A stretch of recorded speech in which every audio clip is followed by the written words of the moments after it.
Ma'am देखिए, ये जो भगदड़ है ये बहुत दुखद घटना है और समाजवादी पार्टी उन परिवारों के साथ खड़ी है जिनकी उसमें जान गई। हम दुनिया का सबसे बड़ा लोकतंत्र है और आज मैं भारतीय जनता पार्टी की तारीफ करना चाहूँगा। क्यों? क्योंकि इस लोकतंत्र में विपक्ष का यही काम है कि घटना क्यों ही, जिम्मेदारी किसकी है और उनसे सवाल पूछना। आज वो दिन नहीं है कि हम ये बताएं कि ये क्यों हुआ था, वो क्यों हो गया। आज जिम्मेदारी तय होनी चाहिए और विपक्ष को सत्ता पक्ष से जितने भी तीखे सवाल हो सकते हैं वो सवाल पूछने चाहिए और सत्ता पक्ष को उसकी अकाउंटेबिलिटी तय करनी चाहिए। पहली बात। दूसरी बात, जो अभी मुझसे पहले बोल रहे थे, उन्होंने कहा कि इतना बड़ा कुंभ हुआ, करोड़ों लोग आए और उसके बाद लोगों ने तारीफ की। नहीं साहब, वहां भी अकाउंटेबिलिटी तय होनी चाहिए। लोग मरे, वहां भी जिम्मेदार आंध्र प्रदेश की सरकार नहीं है, वहां भी योगी साहब है और यहां कर्नाटका सरकार है। इसलिए अगर कुंभ में लोग मरे थे तो जवाबदेही वहां की थी और आज यहां लोग मरे हैं, जवाबदेही इनकी है। मैं सारे बीजेपी के सवालों का समर्थन करता हूं। जवाबदेही तय होनी चाहिए और जो हुआ बिल्कुल गलत हुआ, ऐसा नहीं होना चाहिए। रिस्पॉन्सिबिलिटी स्टेट की है और जिनकी गलती है उनको सख्त सजा देनी चाहिए ताकि एक नजीर पैदा हो, एक उदाहरण पैदा हो कि इस तरीके से जिन लोगों को की कोई गलती नहीं है उनकी जान न जाए, चाहे महाकुंभ हो और चाहे बैंगलोर। कितना बैलेंस, कितना समन्वय। राधिका खेड़ा जी जवाब दें।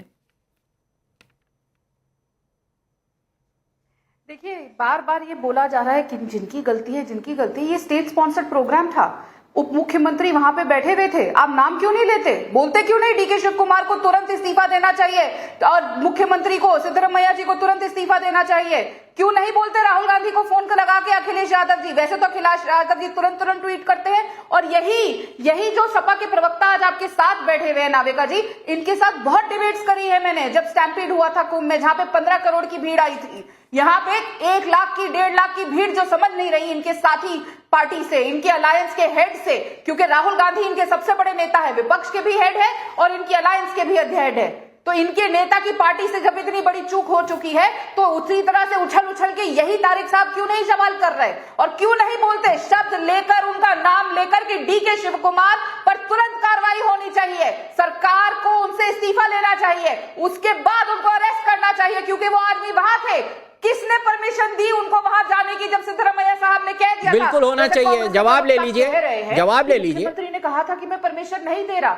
जवाब तो ले लीजिए, डीके शिव कुमार का नाम लेके बोलिए, जवाब ले लीजिए। बिल्कुल बिल्कुल बिल्कुल नाम लेंगे। इस्तीफा होना चाहिए, जैसे योगी साहब ने इस्तीफा दे दिया था। योगी साहब ने इस्तीफा दे दिया था हाथरस की भगदड़ के बाद। योगी साहब ने इस्तीफा दे दिया। आज यूपी का मुख्यमंत्री कोई और है, हम लोग नहीं जानते कौन है यूपी का मुख्यमंत्री। हाथरस के बाद भी दिया इस्तीफा, दो बार दे चुके इस्तीफा। आप कैसी बात कर रहे हैं? एक बार हाथरस में दिया, फिर महाकुंभ में जब भगदड़ मची तब इस्तीफा दिया, उसके बाद फिर इस्तीफा दे के बार बन जाते हैं। मान लेते हैं आपकी बात, मान लेते हैं आपकी बात। योगी ने दो बार, अभी मैं बस इधर की बात कर रहा हूं, जब भगदड़ मची योगी साहब ने इस्तीफा दे दिया। पता था, आप डर गए ना? मान लेता हूं आपकी बात, मैं मान तो रहा हूं। आज आपकी सारी बात मानने को तैयार हूं। योगी साहब ने तुरंत इस्तीफा दिया। भाई मैं तो सल्यूट करता हूं योगी साहब को, सलाम करता हूं उनके जज्बे को कि जैसे ही भगदड़ मची योगी साहब ने इस्तीफा लिख के भेज दिया मंत्रिपरिषद को, गवर्नर को, राष्ट्रपति को, प्राइम मिनिस्टर को कि मैं अपनी जिम्मेदारी लेता हूं। कम से कम वहां माफी मांगी जा रही है, एक बार योगी माफी तो मांग ले। हम तो इसी के लिए परेशान रहते हैं, कोई तो जिम्मेदार होगा। इतने लोग मर गए वहां भगदड़ में, महाकुंभ में, एक अधिकारी जिम्मेदार नहीं था जिसको सस्पेंड कर पाते। अपने आप लोग मर गए और बताया जा रहा है कि आ जाइए और मर जाइए, कहीं भी मरे। आप योगी जी का नाम बोलते हो तो डीके शिव कुमार का नाम लेने पे बिल्कुल डीके शिव कुमार के लिए कवर फायर चल रहा है। डीके शिव कुमार के लिए कवर फायर चल रहा है, बहुत जरूरी है, क्योंकि अलायंस बचनी चाहिए। आम इंसान बचे या ना बचे, अलायंस बचनी चाहिए। बीजेपी के खिलाफ रहने का धर्म पूरा होना चाहिए, चाहे जनता के साथ कहीं पर भी कोई न्याय हो या ना हो, लेकिन बीजेपी के खिलाफ तो रहना पड़ेगा। धर्म वही है। और मैं तस्वीरें दिखाना चाहती हूं जो डीके शिव कुमार ने अभी अपने हैंडल से ट्वीट की हैं। ये नहीं कि किसी को मिलने गए अस्पताल में, ये डीके शिव कुमार का जो मोटरकेड है जा रहा है, वो आरसीबी का झंडा लेकर जा रहे हैं। ये सारी तस्वीरें हैं तब की जब वो स्टेडियम में खड़े थे विराट कोहली के साथ और तमाम टीम के साथ, भाई जश्न मना रहे थे। जश्न जरूरी है और वहां कोई भीड़ नहीं नजर आ रही, क्योंकि डिप्टी चीफ मिनिस्टर हैं और उनको अगर सेलिब्रेट करना है तो फिर रास्ते साफ हो जाएंगे। ऐसा क्या है कि रास्ते नहीं साफ कर सकते? कर दो लोगों को किनारे, मर जाएं लोग, भगदड़ मच जाए, लेकिन जश्न जारी रहना चाहिए। विवेक श्रीवास्तव जी, सवाल सुन लीजिए जो जनता भी पूछ रही है। गौतम चंद आंचलिया का बेंगलुरु से ही सवाल है। नाविका जी, आपके संज्ञान में लाना चाहता हूं, इस घटना के लिए जिम्मेदार सरकार है, क्योंकि यह भगदड़ पुलिस की लाठी से हुआ है।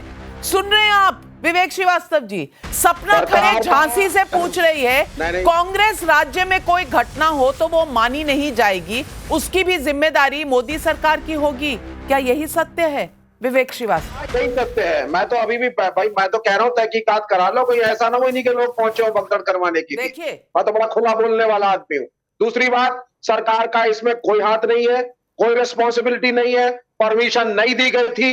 मुख्यमंत्री अपना स्टेटमेंट बोल चुके हैं और जो डीके शिव कुमार गए हैं पर्सनल कैपेसिटी में, by chance as an invitee गए थे, उनको तो ये मालूम था। नहीं तो ये बीजेपी ने करवाया बेंगलुरु में, बीजेपी ने करवाया या वहां के लोगों ने करवाया? किसने करवाया?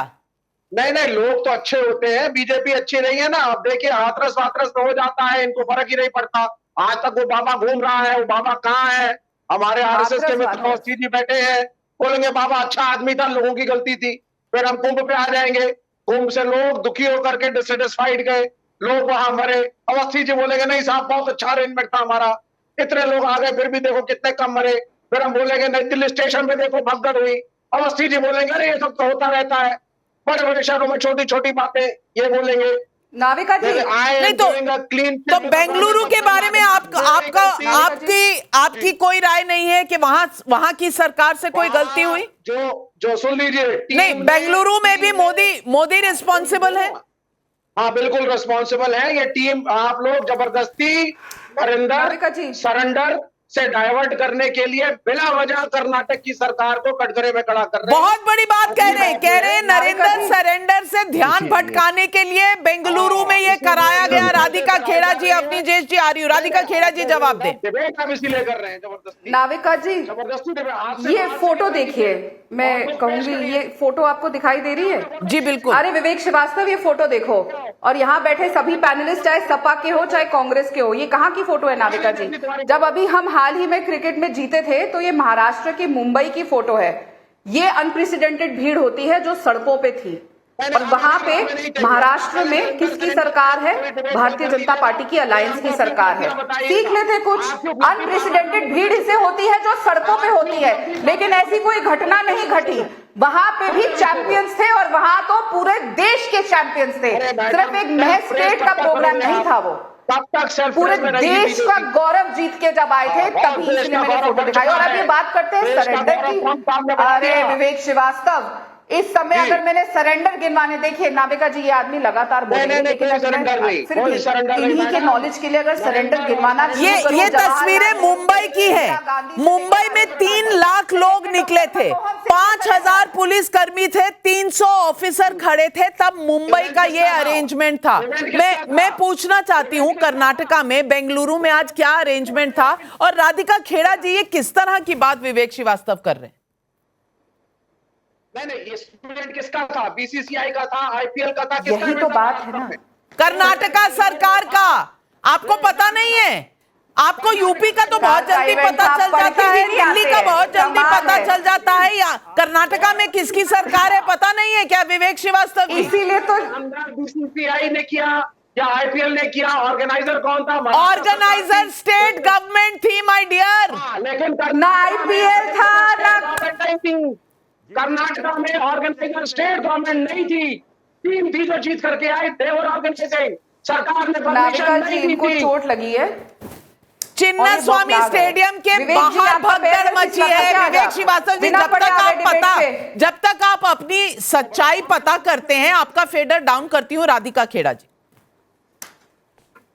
नाविका जी देखिए ना, मैं इस समय राहुल गांधी के उस तुच्छ बयान के ऊपर नहीं जाना चाहती थी, लेकिन क्योंकि विवेक श्रीवास्तव चाह रहे हैं कि असलियत कांग्रेस की सबके सामने आए, तो सरेंडर की शुरुआत करते हैं। जब जवाहरलाल नेहरू ने सरेंडर किया, चाइना को अपना देश का हिस्सा दे दिया, पीओके दे दिया पाकिस्तान को, जब राजीव गांधी ने सरेंडर करके न्यूक्लियर ट्रीटी कर दी, बता दिया पाकिस्तान को कि कहां कहां हमारे न्यूक्लियर एस्टैब्लिशमेंट्स है, कौन कौन सी जगह पे रखे गए हैं, जब इंदिरा गांधी ने सरेंडर करके ये कहा भुट्टो को कि लीजिए हमारी न्यूक्लियर सारी टेक्नोलॉजी ले लीजिए, पर भुट्टो ने उसका सरेंडर लेने से कर दिया था। जब डॉक्टर मनमोहन सिंह ने 26/11 के बाद सरेंडर कर दिया था, क्योंकि सोनिया गांधी और राहुल गांधी साथ खड़े होकर सरेंडर करा रहे थे कि कोई भी एक्शन नहीं लिया जाएगा, इसलिए राहुल गांधी ने आके कहा कि हम कोई वॉर नहीं चाहते थे। लगातार सरेंडर कांग्रेस की सरकारों ने चीन के आगे किया, पाकिस्तान के आगे किया, लगातार देश को झुकाने का काम किया, तो गिनवाने लग जाए ना। और लेकिन देखिए ना, और जब वक्त आता है देश के साथ खड़े होने को, आप यार नाविका जी, हम रोज देखते हैं किस तरीके से पाकिस्तान जो बुरी तरह